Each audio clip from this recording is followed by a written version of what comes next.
So, Siim, my good friend, how are you doing? I'm doing pretty good and enjoying the autumn as it is. How about you? Yeah, good, very well. In fact, I'm really embracing the autumn, you know.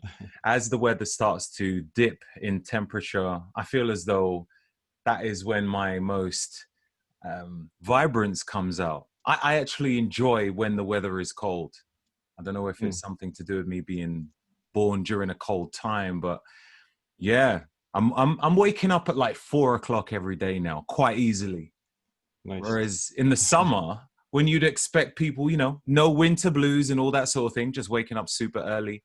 Now I find it more natural. How do you find it waking up during the darker months? Yeah, I think this pretty interesting. Like I usually would sleep slightly longer during the winters because like there's not that much sunlight. And during the summer, like just the sun itself is gonna wake me up sooner.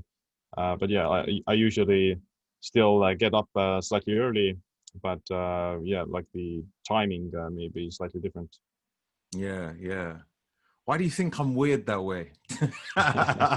Well, it might have to do with some other factors like maybe you have just more energy during this time for some reason, or maybe you have let's say less stress or less physical exertion. Something like I also find that if I'm like super physically active, then I'll just need more sleep, and if I'm like Yeah, less active, then I'll if I'm like more indoors, then I'll just have less demand for sleep as well. yeah, yeah.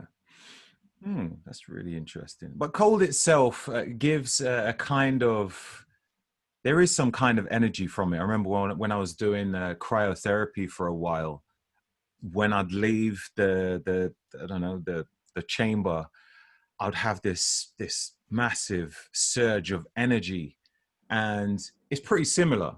As the cold Mm. arrives and I go out, I don't put on a hat. I wear minimal clothes, and then when I'm done for that jog or cycle in the cold, and I go back home, I feel I feel incredible. Whereas I don't feel that in the summer. If I go on Yeah. a jog in the summer, I'll sweat like much sooner, and I'll feel more tired afterwards, and I don't feel as good afterwards. I mean, I enjoy the fact I've been out, but it doesn't feel as great. So Right. that's quite interesting. Yeah. Yeah, it is like the cold does increase your alertness and focus. So kind of the heat itself can make you like slightly drowsy, and it is true that like I also find easier to kind of work out in slightly cooler environment rather if it's like too hot, and like recovery is also slightly better if you're like cool down. That's like the cryotherapy, and cold showers also help with that, like reducing the inflammation and soreness. So that can also be like a factor. Interesting. Yeah, yeah, yeah. So the topic of today I'd like to cover is based on your new amazing book. I know you're actually working on another one as well, but before we get to that, let's talk about your book, which is called Stronger by Stress. Now, a lot of people are doing their very best to try and avoid any kind of stress whatsoever, you know. Um, but you're saying that it's actually good to have a bit of stress in your life.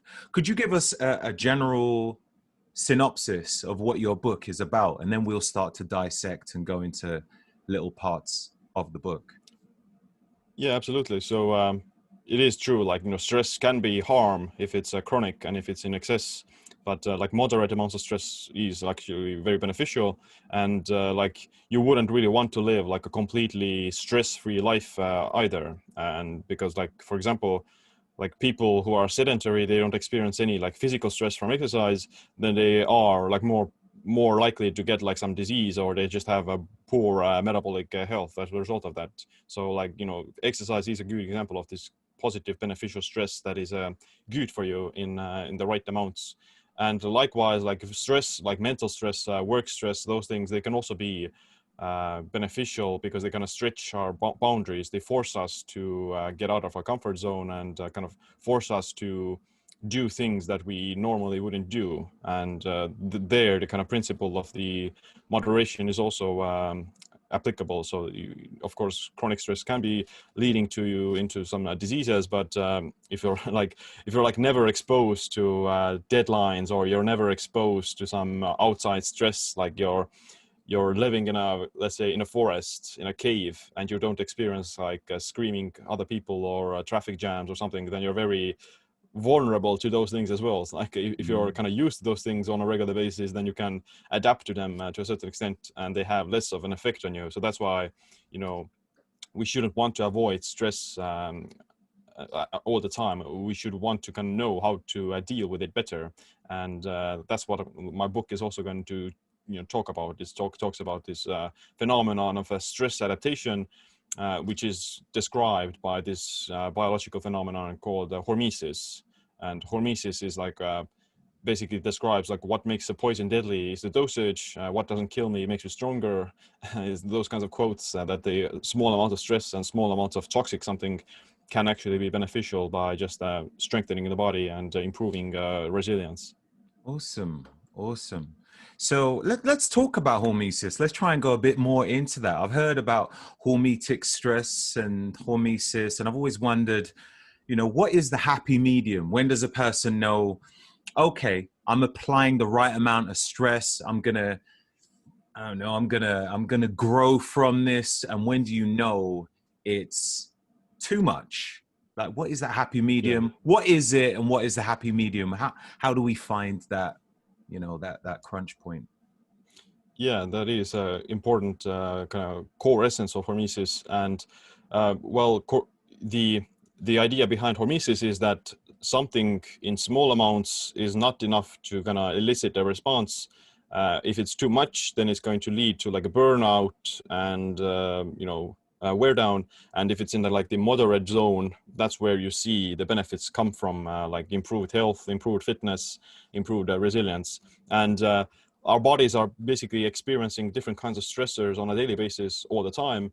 We experience, hormesis from like sunlight. We experience like this UV radiation on our skin that in moderation is very beneficial for synthesizing vitamin D, getting some other nutrients, synchronizing the circadian rhythms, etc. But if it's too much, then it can lead to like sunburn, skin cancer, those things. But if it's too little, then it's also problematic. You have a weaker immune system and just hormonal imbalance. So that's like a good example of something that is in the hormetic zone.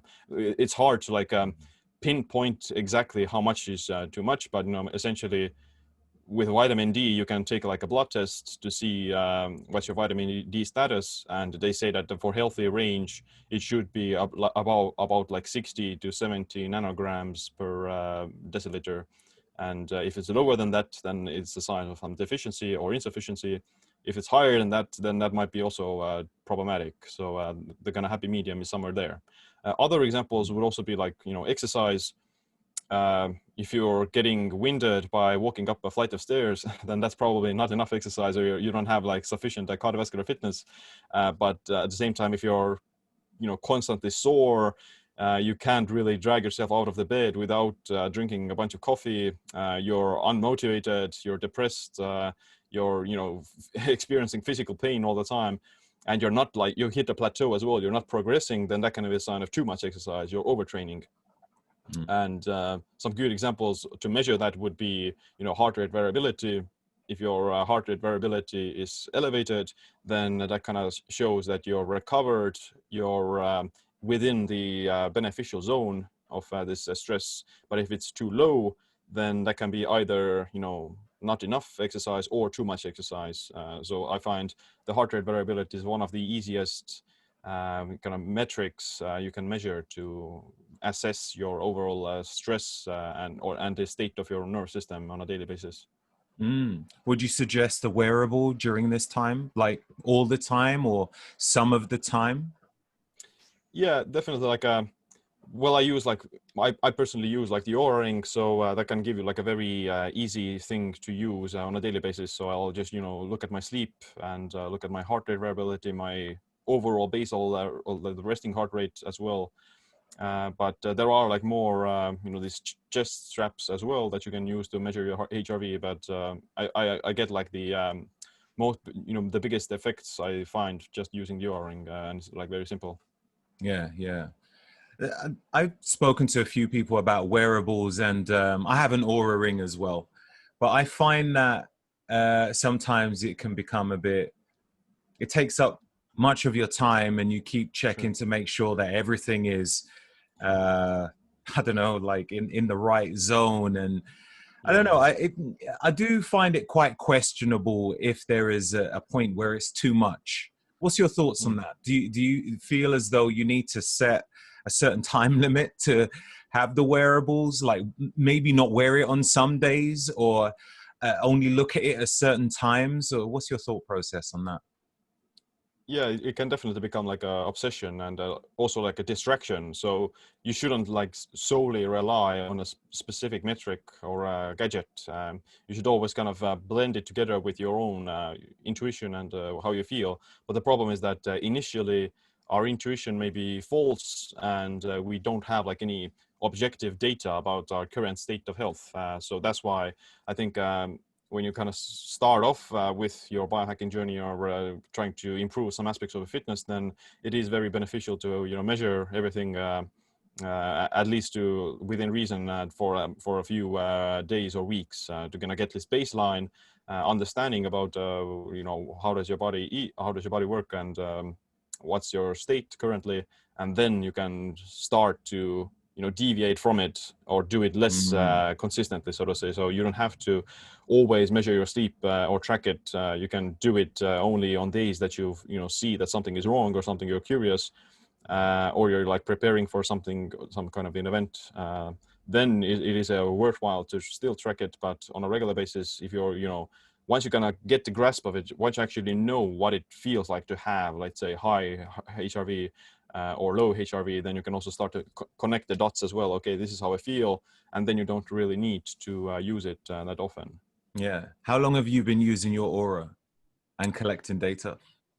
Yeah, well, I used it even before this generation ring. I had like the big one, the first generation, which was like a really strange, like a big rock on your finger. But that was like maybe three years ago or something, or 4 years even. Yeah, like maybe 3 years, something like that.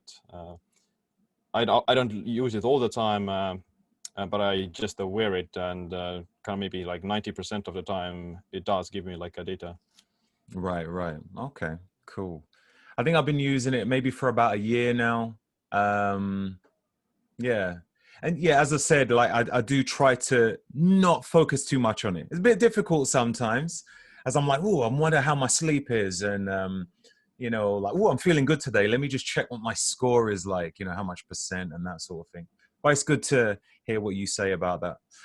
So you've got like different types of stresses. You've got, um, I don't know, normal stress, and you have chronic stress. What is the differences in what's going on in the body? Is there a benefit to chronic stress at all? Right. Um, yeah, what's the main differences so that people would know, maybe like if they don't have a wearable to check and have quantifiable data in front of them, how can they perhaps use their own intuition to know what zone they're in?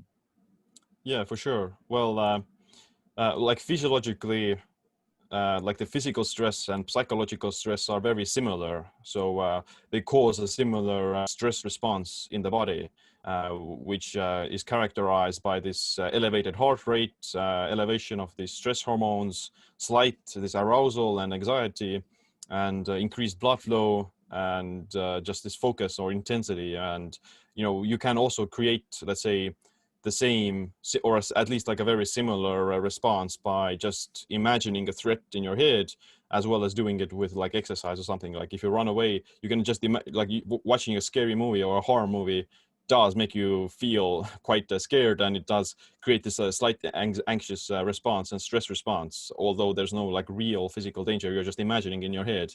And that's why it's hard to like differentiate between let's say physical stressors and psychological stressors. And kind of the problem is that as humans, we're exposed to all these different stressors coming at us all the time.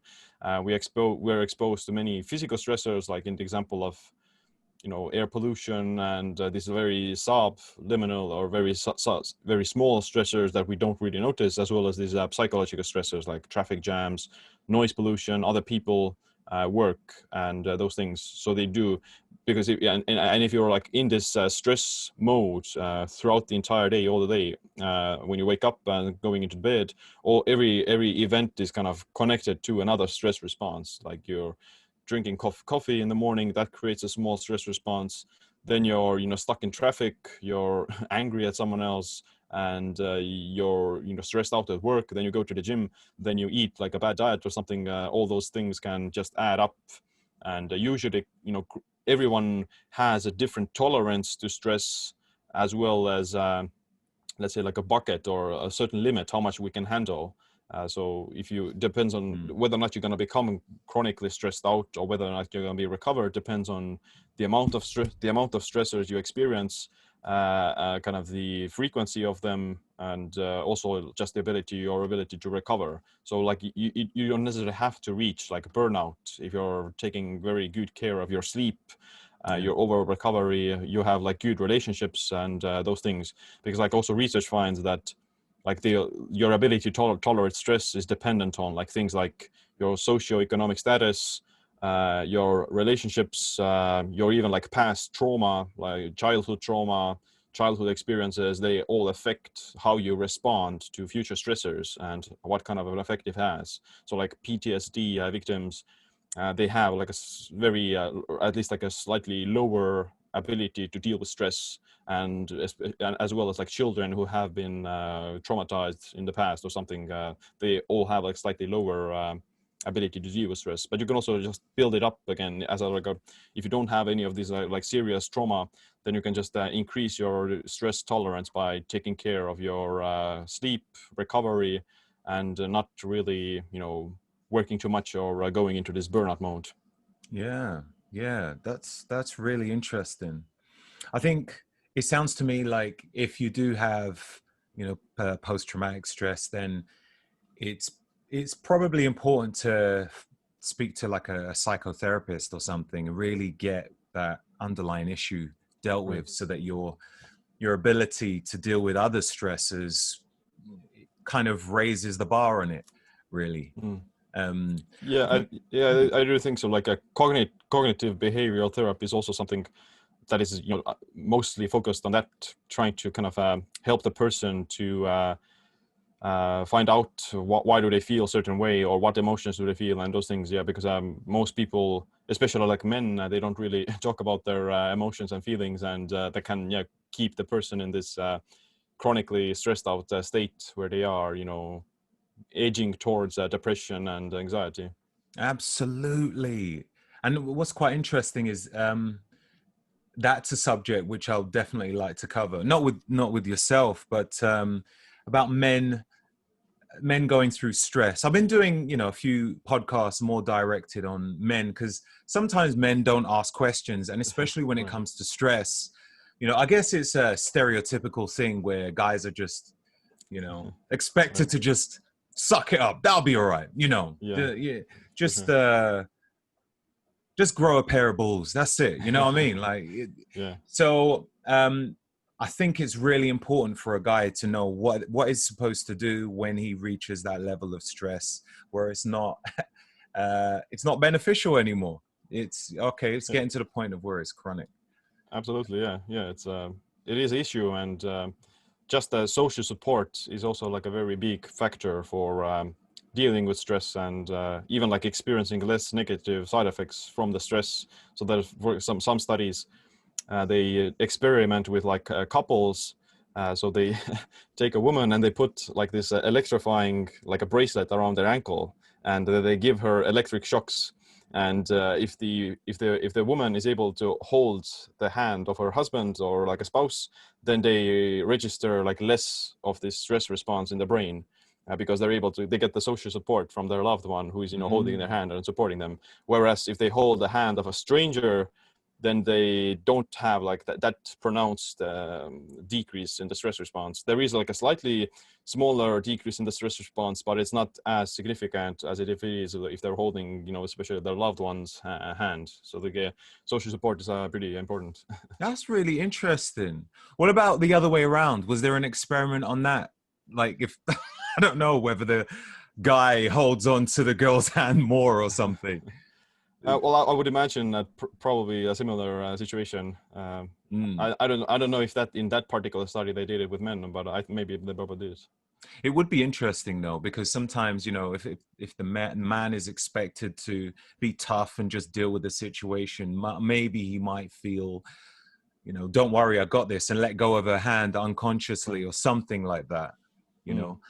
As you mentioned that, it made me think of a time when there was something, I don't know who was speaking. It was where two people were talking. Like there was a study where if two people are being interviewed, like a male and a female, a couple being interviewed, where if any questions were asked, it would show if these two people were really intimate.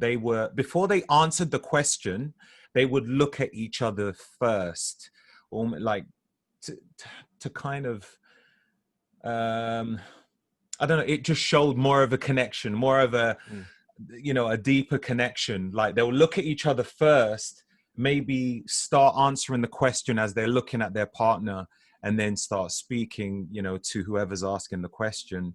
And the people that were just speaking directly to the interviewer, without looking at their partner, showed that there was some sort of disconnect. It's got nothing to do with stress, but I thought I'd just throw that in. Well, sorry, go on. No, I was gonna say, like, like for a good relationship, you need to kind of take the opinion of the other into account or something before you answer. But it's not even a case of like asking what the partner suggests to respond. They look at their partner first as they are answering the question. There's something going on there where they look at their partner first, not to say, oh, am I saying the right thing, or what's your thoughts on this? They just look at them as they're answering. So that's quite interesting. So another type of stress which has increased for me recently is fasting. I found that now I'm waking up a little bit earlier, and I go out for a jog or a cycle, and it's probably around 6 degrees. I feel it a lot more when I'm cycling because I don't have my whole body action involved. It's just my feet as I'm cycling. I feel a lot colder. And so I go out and I cycle early hours of the morning, and then I'll take my top off and really embrace the cold as the cold breeze is hitting me. And when I come back home, normally I'll break my I was breaking my fast at around 3 o'clock. Now I'm breaking it because I'm waking up earlier. I feel almost desperate to eat by around 10 o'clock in the morning. But fasting, what's the benefit of that type of hormetic stress? Yeah, well, fasting has quite a lot of health benefits. One of the most researched ones have to do with improved glucose metabolism. So your body, while doing the fast, your blood sugar will drop, and your insulin will also drop. So thus you have less of, let's say, this poor glucose metabolism, at least to a certain extent, and that can be beneficial for some symptoms of diabetes or metabolic syndrome. It also lowers your blood pressure and kind of promotes this, ketosis. You start to burn more like body fat for fuel, and but like a lot of the longevity benefits of fasting that they see have to do with like the activation of these very longevity genes and other pathways like sirtuins, phosphoproteins, and autophagy, and others that the research shows that they have like a central component to seeing this life extension in like calorie restriction as well as intermittent fasting. So intermittent fasting kind of turns on the same pathways as calorie restriction, and calorie restriction is one of the few actually proven ways to kind of extend lifespan in virtually all species. And intermittent fasting can mimic some of the effects of that without necessarily having to reduce the calorie amount that much, because during like the fasted state, the body is experiencing like this acute higher amounts of stress. So actually maybe getting more of these benefits of longevity from some intermittent fasting, because you turn on the process of autophagy and you activate sirtuins much more if you are in the fasted state. But it's more, let's say, acute or shorter. So to say, you don't have to stay in there chronically, because like chronic calorie restriction can be also problematic. Like you can experience nutrient deficiencies, muscle wasting, just frailty and low thyroid. All those things can be the result of eating like a very low calorie diet for the rest of your life, which can be like avoided, I think, with intermittent fasting. What's a happy medium with that? What's a good amount of fasting for a certain age type, for a certain the health, like depending on your health, what would be a good amount to do? And also male and female, there's going to be differences there. What's a happy medium for both, or all different angles? Yeah, it depends on like your current state of health. So if you're already pretty healthy, you're fit, you exercise regularly, you don't eat junk food, and you don't overeat calories, then for you, you can get away with quite little fasting. You don't have to fast for that long. So usually the benefits of fasting start to appear at least like 12 or 14 hours is where your blood sugar begins to drop. That's where you can start to see some gradual increase in like ketones and fatty acid metabolism. But ideally, I would say like, the minimal effective dose is like 14 or 16 hours, something like that. But like the upper threshold, what I think like the benefits tend to peak out at around like day 3 or something. That's where you're going to start to see again like the negative side effects of too much muscle wasting and too much other problems related to fasting. And so that's what I would say, like optimally 14 to 16 hours is a good starting point for do like on a regular basis. And maybe on some days, a few times a year, you can go up to like 48 hours or something, or 72 hours at maximum. I think you don't really need to go beyond that. And it also varies like between sexes and the age. So older people shouldn't fast for that long either. Like some people who are like above 60, for them, I wouldn't definitely recommend to fast any longer than 20 or 24 hours. So they would definitely have to stay like within 16 or 20 hour mark, because for them it's harder to build muscle and maintain it. So they would experience more of the catabolic muscle wasting from fasting. And for women, they also are less and more sensitive towards the stress from fasting, especially in relation to like thyroid. So they would experience the low thyroid effects slightly faster.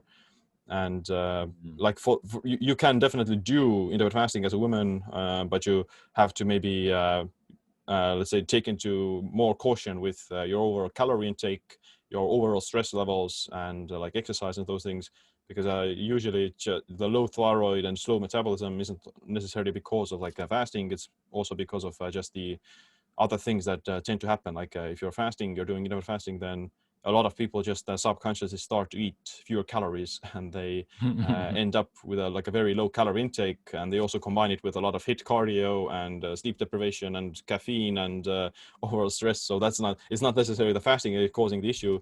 It's all the other stressors that build up this overall response. So you always have to kind of know, you have to be aware of all the time the other stressors as well, like your environmental stressors, your I don't know, like psychological stressors, and all those things. We just have to kind of become more mindful of those things. Yeah. So yeah, like, so if your stress is up, then perhaps increase your calories a bit, maybe. Would you need more or more nutrient density during that time? Sorry. To a certain extent as well. Like if you've been, let's say, chronically restricting your calories for like a few weeks or months, then yeah, you probably may need to take a diet break or something, eat a little bit more, at least try to hit your like maintenance calories or something.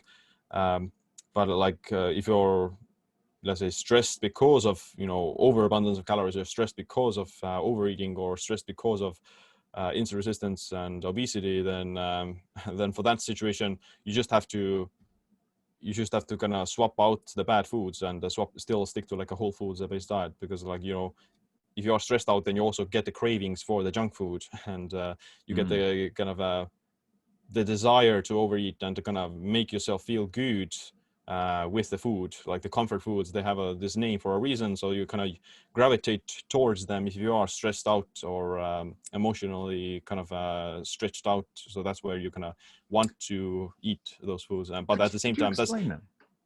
Yeah, like it has to do with like leptin and ghrelin. So leptin is the satiety hormone, and ghrelin is the hunger hormone. So usually if you are stressed out, then you have like higher levels of ghrelin and lower levels of leptin. So and the stress itself just activates the sympathetic nervous system, which is makes you want to get some nutrients and kind of recover from it. But the problem is also that your body is your body is less capable of dealing with the junk food if you are stressed out, and if you're with leptin resistance. So that will be like the worst time to actually eat. If Let me ask. There's something which I think a lot of people do go through this. Life is not a simple cruise. You have things that is going to be thrown into you left, right, and center, and you're going to get stressed. During that time, I don't know why it happens, but you just want to eat junk.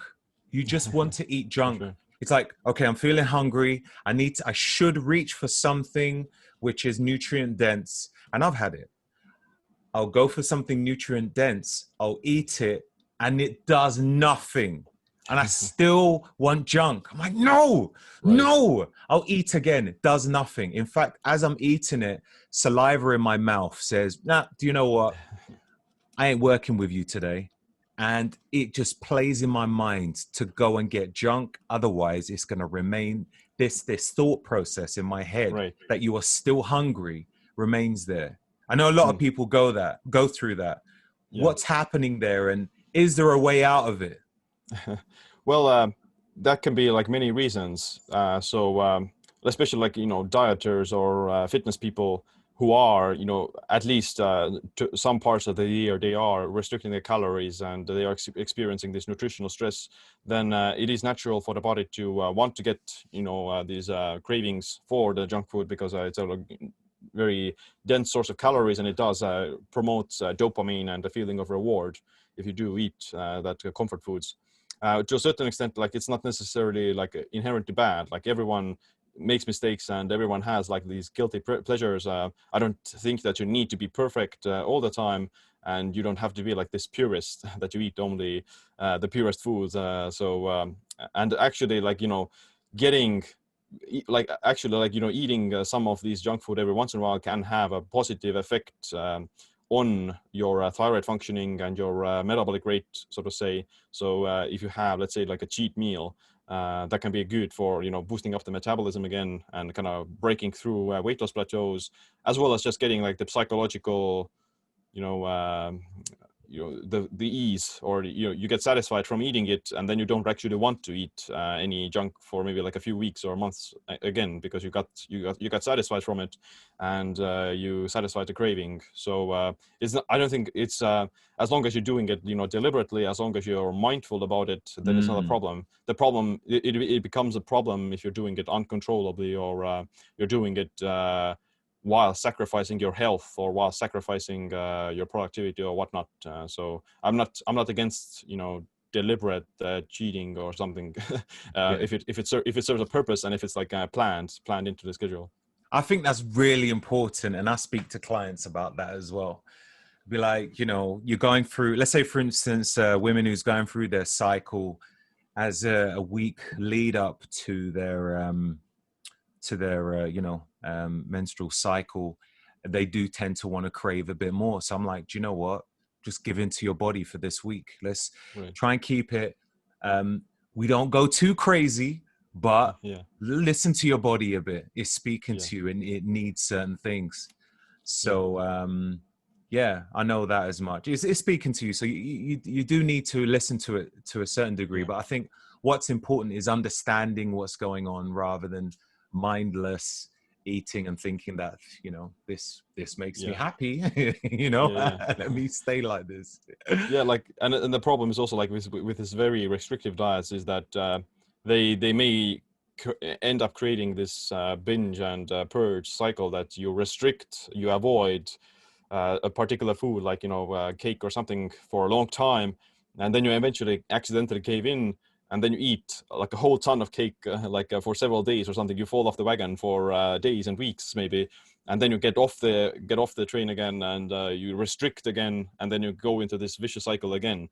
Whereas if you were to do it, let's say, on a more regular basis, okay, I'll have this some treat every once in a while, then you avoid this craving, and you avoid this like uncontrollable eating, because you don't experience this scarcity. You're actually you make the kind of decision that I'm able to have this treat every once in a while, and I'm not like completely avoiding it. Yeah. I think that's really important.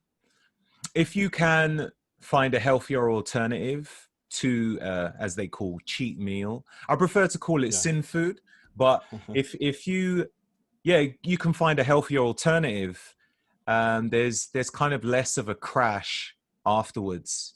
Yeah. I find that there's certain foods, if I have too much gluten or if I have too much sugar, I think sugar is a big one for me.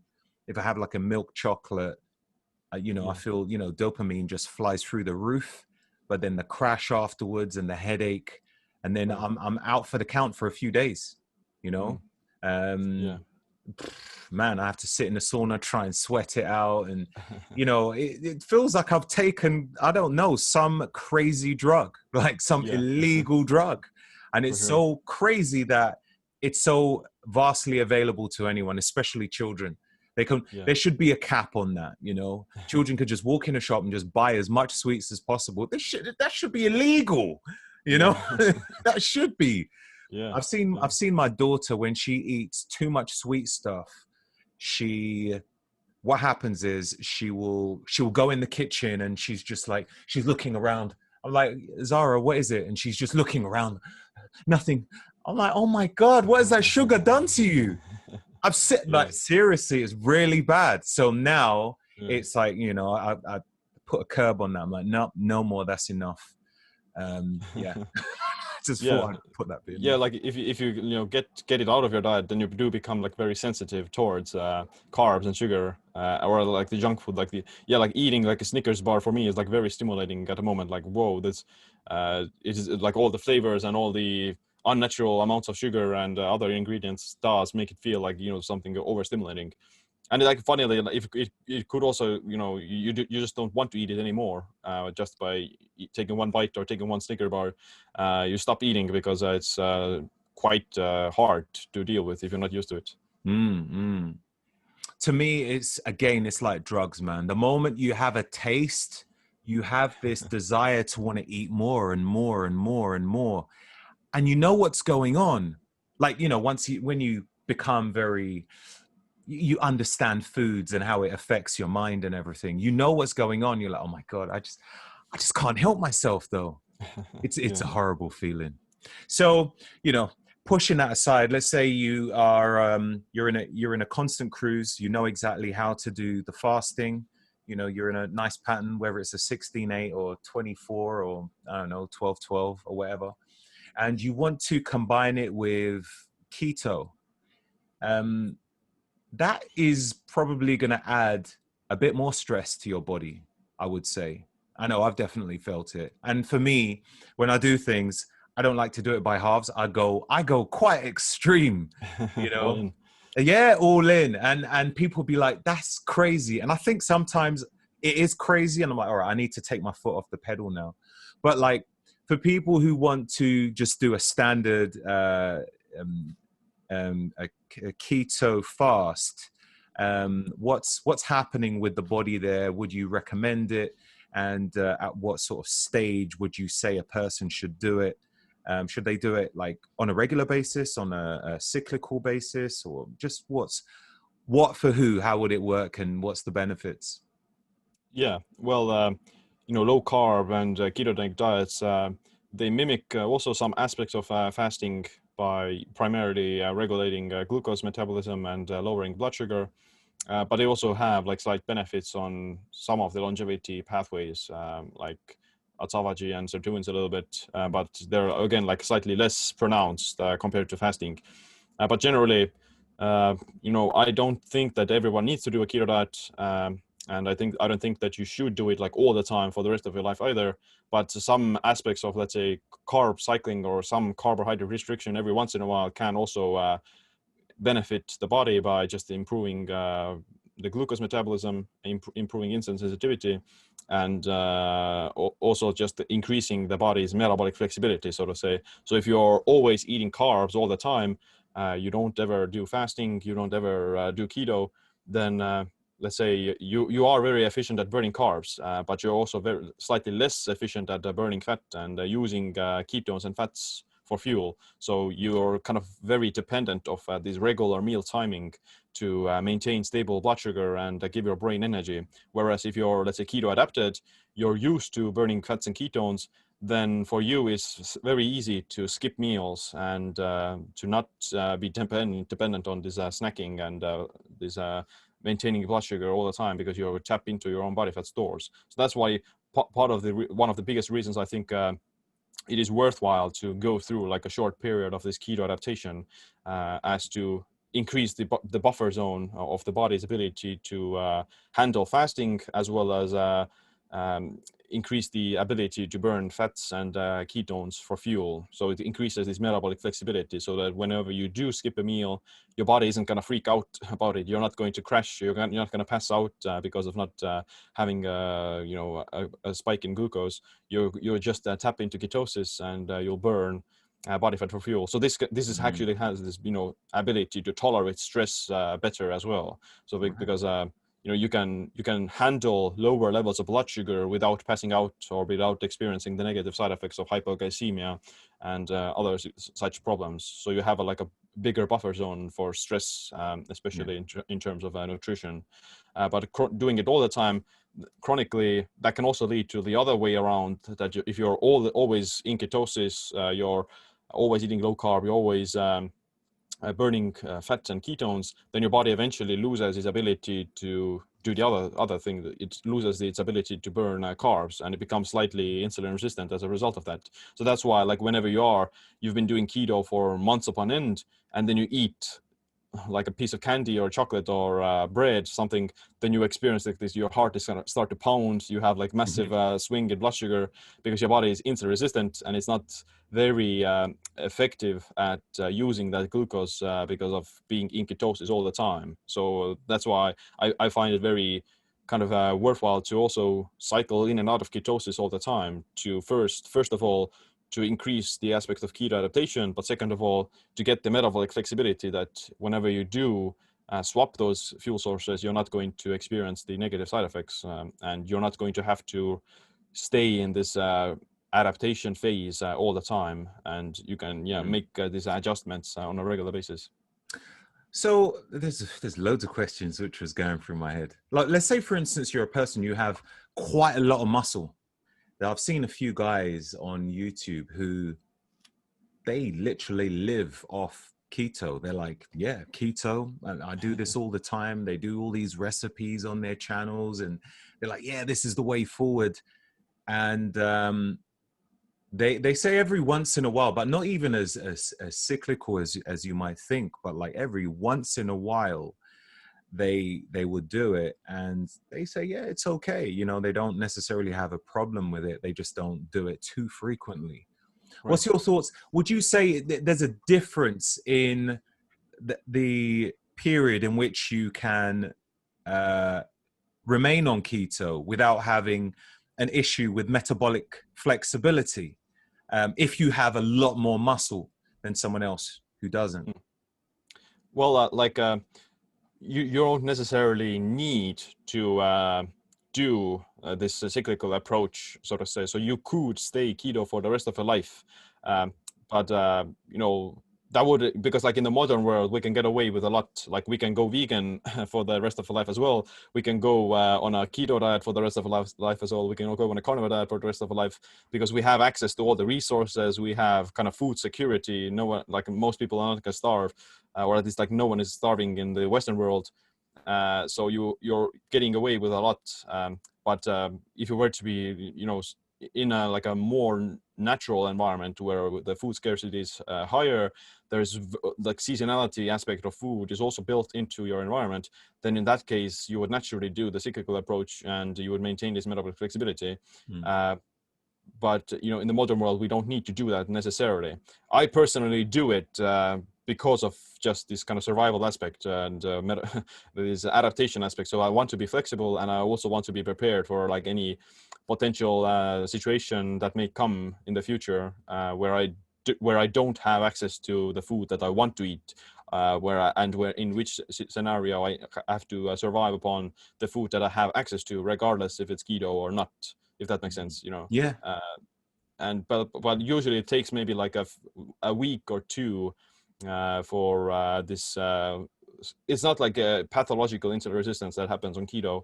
It's more of like the body just stops using the glucose as a main fuel source and kind of preserves it for the brain. So the muscles themselves just say no to the glucose as to give it to the brain whenever it does arrive. So it's like a short-term insulin resistance. It's not going to change. It's not going to make you sick, and it's not going to drastically change your metabolism in some way. You just whenever you would take like a massive intake of carbohydrates or glucose when you're in this deep ketosis, then you would just see like this spike in blood sugar, and you don't really create that enough insulin to shuttle that blood sugar into the cells, so Right. it would stay elevated for longer. For hours, whereas like a normal healthy insulin or a blood sugar response would be that the blood sugar goes up and it then goes down because the insulin is coming in and shuttling the blood sugar into the cells. Whereas on like a strict keto, or like the same can happen when you're fasting, you come off for like a 5-day fast, you're also in this deep ketosis and you are slightly insulin resistant, and then the insulin isn't there to respond that quickly. So the only negative side effects of this situation is that your blood sugar would stay elevated for longer, and you can prevent that by maybe first introducing like a smaller amount of carbs to break this ketosis. That you see a smaller spike in the blood sugar, but it will also stay lower, and then after maybe a few hours later, then you can probably resume to like a more regular way of eating without seeing this pathological insulin resistance. That's cool. That's good to know. That's really interesting to know. You have a lot of people who are, well, most people are overweight. Let's be honest. Most people. So let's say you got people who train on a regular basis, like me and yourself, who would probably be sub 15% body fat, and you've got people averaging, I don't know, over 20, like guys, for instance, over 20% body fat. You got people even more, I remember there was one client that I took a body fat reading, and it was just under 50%. I was like, wow. Like, it was serious, but it was quite comical. I was like, how can half of your body be fat? All right. We need to have a look into this. So obviously I went into some questions to find out about her whole overall lifestyle, and not just food, but just everything. What's her stress levels like, and sleep pattern and all of that. But let's say, for instance, somebody wants to start fasting, but obviously it's a hormetic stress, and if they've got so much body fat, they're already undergoing a lot of stress, but they really want to start this journey. Can they do a fast, a keto fast immediately? Or would it be a case of they should just do a fast, or should they just do a keto? What's your thoughts on that? What would be a nice introduction to the pathway of fasting and keto on someone who's got a lot of fat? Yeah. Well, what I would do is I wouldn't like throw them into a fast immediately. I would first of all I would just get them off the junk food that they might be eating, and try to lower the amount of inflammation that they get from the diet as much as possible, because like obesity and adiposity itself creates like this inflammatory environment, and that's where a lot of the diseases will also kind of come from. So I would primarily eliminate all the processed foods, all the vegetable oils, all the I would restrict the carbs to a certain extent, but I may not need to go keto immediately. You just want to stop eating the breads, the pasta, and maybe like the high carb foods is also a good idea to kind of eliminate, like potatoes and the rice, because they don't necessarily need it at that moment in time, and it can also just become like an empty source of calories at that point. So I would put them on like maybe like a paleo type of diet initially, because like the idea isn't to just crash diet them and to make them lose as much weight as possible. The idea is to create new habits that replace those bad habits, and the founding for that is this whole foods, relatively lower carb, paleo type diet, primarily with a lot of vegetables, some fish, meats, maybe like a little bit of fruits and berries, tubers, those sort of things. I wouldn't put them on a keto diet immediately, but I might do it after a while. But the foundation would be this whole foods based diet. Okay, cool. So during the fasting process or keto, let's just say fasting, for instance, your thyroid function is probably going to drop as well, isn't it? As well as testosterone. Right. So Yeah. let's just talk about the thyroid. Like, is there a benefit to stress on the thyroid in any way at all? Yeah, it is true that your thyroid and metabolic rate will slightly decrease if you're doing fasting, but during the fasting process is actually beneficial, because you wouldn't want to have like a super fast metabolism if you're fasting or starving, because that would entail that you start to burn through all the muscle, and you're burning a lot of calories during the process of survival. So that slight drop in the metabolic rate is actually like an adaptive advantage in a survival scenario, because you'll maintain more muscle mass, and you'll essentially slow down some of the metabolic rate. But the problem is if it becomes chronic again, and if you get out of the fast and then you maintain that same new set point that you have, this again lower thyroid after breaking the fast, and that's can be problematic for weight loss because you have a lower metabolic rate as a result of that. So that's why I would the fasting is good. It's not inherently harmful to the thyroid if you don't do it chronically, but after the fast you kind of have to kind of bump the thyroid up again. And for that, carbohydrates are a good source for that, like carbs and insulin. They help to produce the thyroid hormones, as well as just eating enough calories in general, and getting especially like protein and the other nutrients for the thyroid, like zinc, selenium, magnesium, B vitamins, those things. But like carb cycling is one of the best ways to maintain a higher thyroid functioning while doing keto or fasting. Yeah, I think that's incredible. Carb cycling, I think, is the one. Carb Yeah. cycling and intermittent fast, I think they work hand in hand perfectly, Yeah, better than just talking about being keto, in all fairness. for sure. Yeah. That's my personal thought and my personal experience. Um, so moving away from the food side of things, we might come back, who knows? But like you've got hot and cold stress as well. And Yeah. I've experienced a lot of both. I use the sauna every day, and I go Nice. out in the cold every day as well. What is the benefit of hot and cold exposure, so people know? Yeah. Well, they either of them is going to activate a specific complex of proteins. So if you're in the hot or the heat, you're going to turn on these heat shock proteins that essentially start to mitigate the damage from the heat stress and repair the damage. And the heat shock proteins will also promote autophagy. They repair misfolded proteins. They lower inflammation and modulate other, longevity genes. So, but in addition to that, like the heat and saunas, they improve your cardiovascular function. They've been shown to reduce the risk of cardiovascular disease as well as cardiovascular mortality, and better blood flow, even like for muscle building, or like, you know, body composition, they increase growth hormone. They make you detoxify like toxins and heavy metals. And yeah, just the general mental well-being is also elevated when you're in the heat or doing the saunas.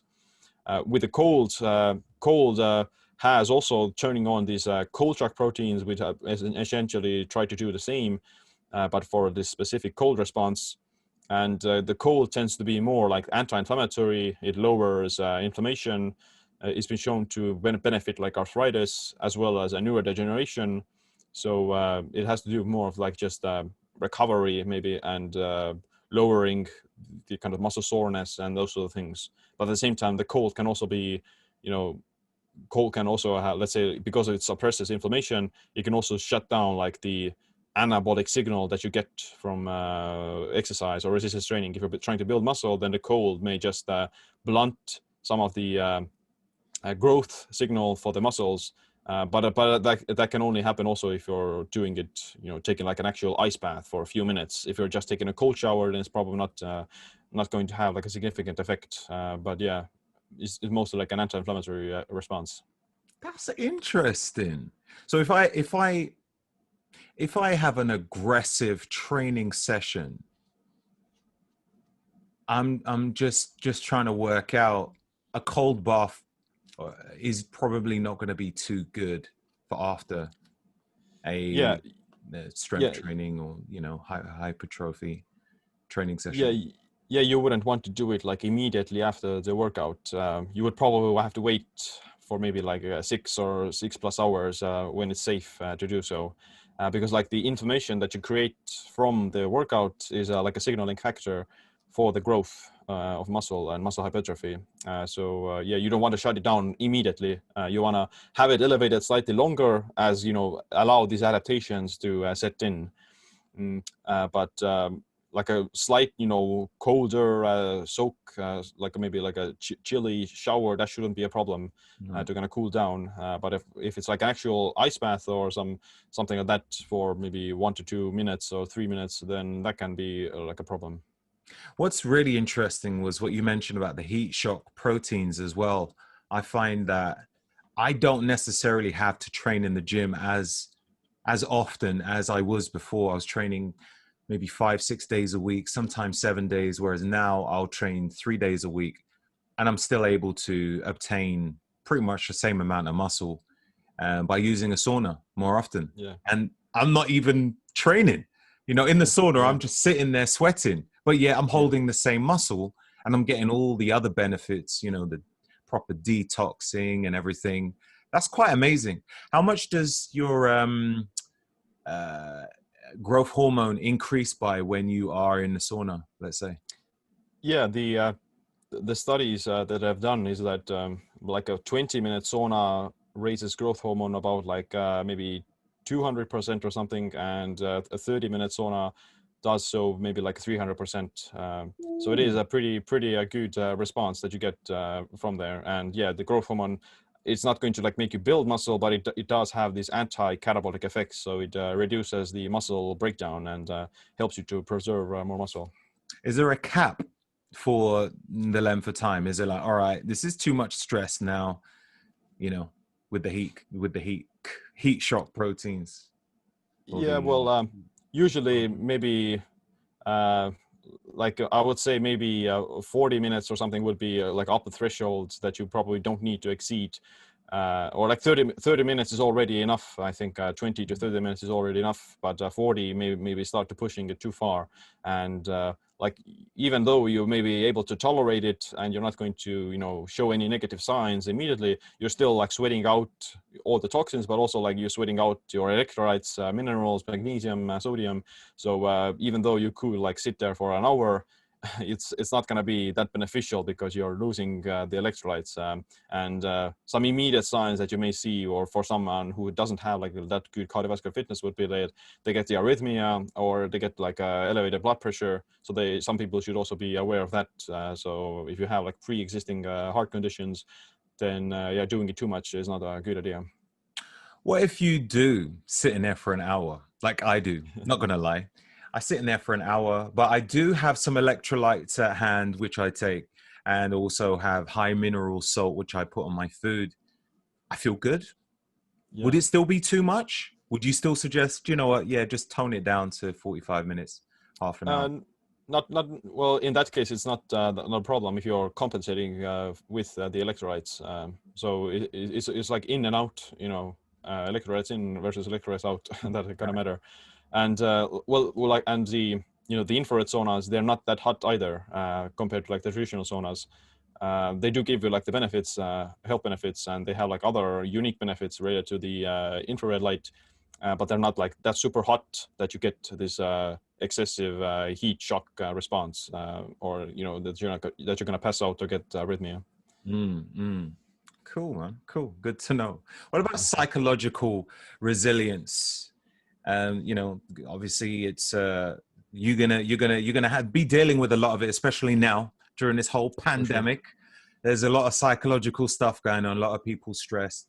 How would people deal with that? What is a good formula to have psychological resilience during this time?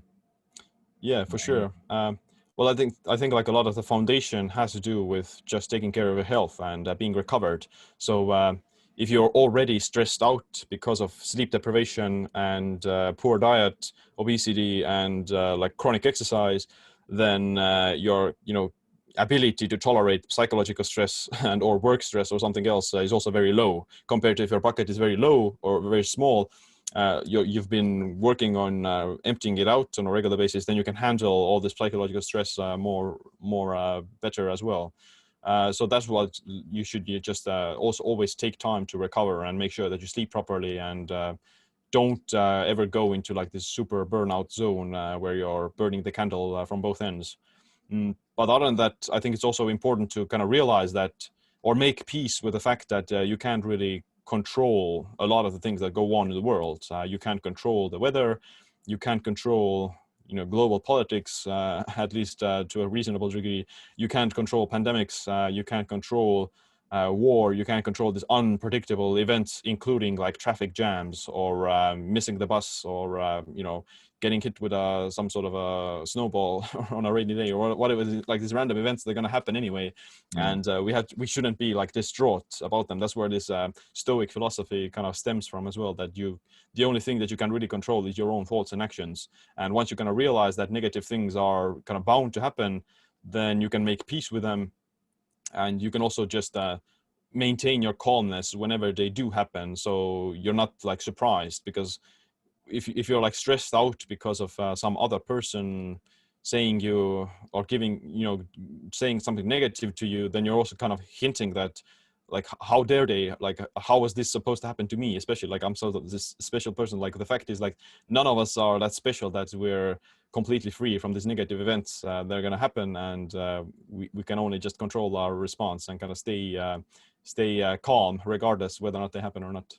Yeah, absolutely. I totally agree with that. I've been working on that for years, to be honest with you. At first, I used to allow myself to just absorb too much negative stuff, what people were saying about me, like, oh, you're on steroids. And even if I'm trying to tell them, no, I ain't, and they're arguing back, yes, you are. I'm like, how can you tell me I am? That doesn't even make sense. And I'm arguing with these people, mate. And that kind of turns me into an idiot, in all fairness, because sure. What's the point? So talking more about the hormetic stress. So we're surrounded by EMF everywhere. And I do question, is there a good amount of EMF, or is it just all bad? So talk to me about EMF and let's say radiation hormetic stress. Yeah. Well, I think, whether or not you think EMF is good or bad, it's not going to be that relevant, because you can't do much about it. So like people are still gonna roll it out, and people are actually demanding to have like faster internet speed and those sort of things. You can only just try to mitigate the damage as possible, as much as possible. And I do think that being completely EMF free zone will also kind of leave you slightly more vulnerable to whenever you do get exposed to EMF, because like we as people probably have like a higher tolerance to EMF and radiation than like our grandparents who didn't have like a smartphone next to them all the time with 5G turned on. So we already are more resilient against EMF, and we also probably would get like some of this hormetic adaptation from it, whether or not, because like hormesis itself doesn't have to always be beneficial. It doesn't have to be like a positive thing for your body. Sometimes you just need to have this resilience. Like resilience itself is relatively like indifferent. It doesn't make you better or it doesn't make you worse. You stay the same, or you stay indomitable to the stress. So resilience against EMF is a thing, I think, and we probably can build it up. And some research shows that EMF can promote like autophagy a little bit because the body just tries to repair the damage that is caused by the EMF. So there maybe are like some specific, like EMF can cause like DNA damage, and there are like DNA damage repair proteins that get activated in response to those things. So, the body does a pretty good job in dealing with it. And I think it will only become a problem if you're never taking a break from the EMF. So if you're always surrounded by a lot of technology, you're always having wireless earbuds on, you're always next to a cell tower, then that can be problematic. But if you take like time off to go into nature, you walk with your bare feet on the ground, you also turn off your Wi-Fi at night, you sleep on a grounding mat maybe, you keep your phone on airplane mode, you don't use wireless earbuds or wireless technology that much, then for you it's probably not going to be that significant. Absolutely. And there's a lot of that going on, to be honest with you. And like specific nutrients can also help with like deal with radiation as well. So in like past studies, they give things like magnesium and vitamin C and the vitamin E, as well as vitamin A to let's say these nuclear disaster workers, and they have less health problems compared to those who don't get those supplements. So eating like a nutrient-dense diet is pretty important, and maybe like increasing your magnesium intake can be good to like lower the stress response. So you know what? I've heard about magnesium. I've heard about vitamin C, but vitamin E and A, no, I don't think I have. Are there any type of foods you reckon would be good to take, or do you think like a strong supplement would be good? Well, like you do get like plenty of vitamin E from most foods. You get it from fish and nuts and seeds, and some olive oil has, and some of them like you probably get it from like meat and eggs as well. But for vitamin A, you probably need to animal sources of vitamin A are most bioavailable. So like liver, organ meats, fish, those things. Okay. Will be good for that. Organ meats or fish? Yeah. Right. Okay. With fish, I got that covered. Organ, that's an area I'm still trying to work on. I keep seeing people post about organ meats. I'm like, come on, man. There must be a way around this. I can't force myself to like it. Right. Well, there are these desiccated liver capsules, like organ meat capsules, freeze dried basically, and they maintain all the nutrients, and you don't have to get like the taste. Yeah. I do have those from Hunter and Gather. So what would you say is a good way of healing quickly? What's a good way to recover and heal faster in this day and age with all the stresses that we have? Good sleep, probably. Nutrient dense foods. What else? Yeah, well, I don't know. I'll take like an example. Like if I were to come from an airplane, I flew in from LA or something. I'm jet lagged. I'm sleep deprived. I'm under chronic stress. Then what I would do is I would just if I were to get home, I would try to hit the sauna for maybe 20 or 30 minutes, and then I'll do like some cold exposure as well, like cold plunge or a cold shower, and then I would spend the rest of the day, maybe doing like red light therapy, walking, not doing like a bunch of intense exercise, just trying to keep myself moving and getting some sunlight and hydrating, eating nutrient dense foods and those things. So that, that would be like a good recovery day. I find like the hot and cold contrast shower is one of the best things for just relieving the inflammation and relieving the soreness, as well as just fixing or alleviating the symptoms of this sleep deprivation.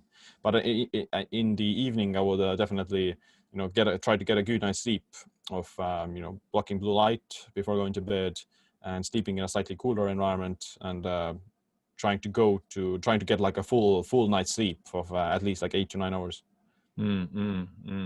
So yeah, sleep seems to be like one of the biggest out of all, let's say, biohacks out of absolutely everything, as far as I'm concerned.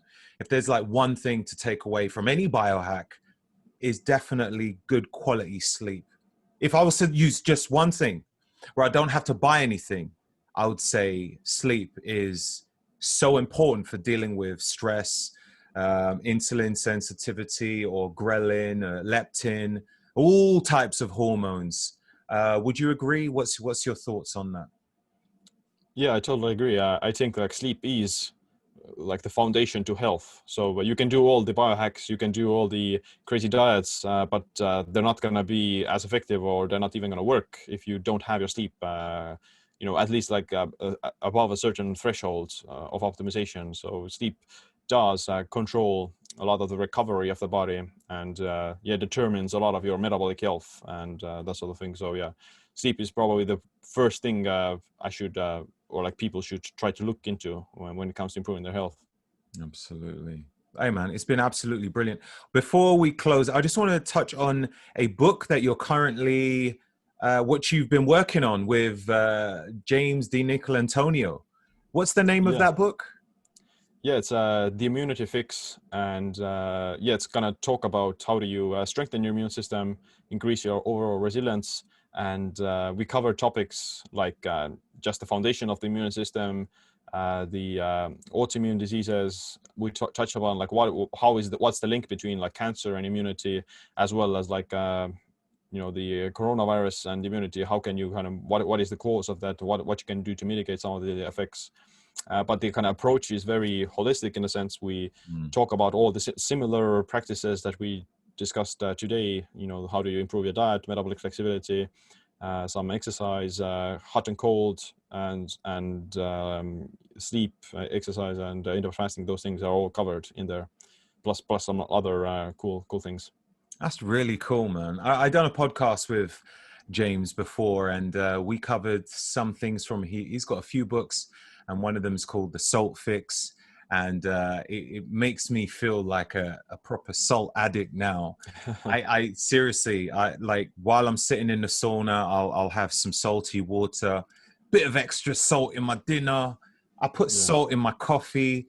Yeah, it's a bit much, but I find that everything else I'm able to deal with a lot better. My training is a lot better. I did have a couple of cramps a few times out of the sauna, but yeah, I don't get that anymore. So yeah, I believe that this book is going to be pretty good with your knowledge. And James, wow, where can this book be found? Well, it's going to be on Amazon, and it should be out when this podcast airs. Okay, awesome. Thank you very much, Siim. Where can everybody find you? I know you're on Instagram. Have you got a website as well? Yeah, it's siimland.com, and on Instagram and other platforms, I'm also Siimland. Siimland. And you've also got a podcast channel, which is incredible. Absolutely. I tune into that all the time. And what is that called, please? And I'll just put that in the show notes. Yeah, it's a Siimland podcast. Siimland podcast, and also your YouTube channel, where you put a lot of golden nuggets. Again, thank you so much for your time, Siim. You're just a bundle of information, walking encyclopedia. And when you come out with another book, I'll be reaching out to you again. Yeah, it was good talking with you, and yeah, glad to catch up. Always, man, always. Hopefully, if this pandemic is not too long, we'll catch up again at maybe some social event. Yeah. All right, man. Thanks a lot for your time. We'll catch up soon. Man. God bless.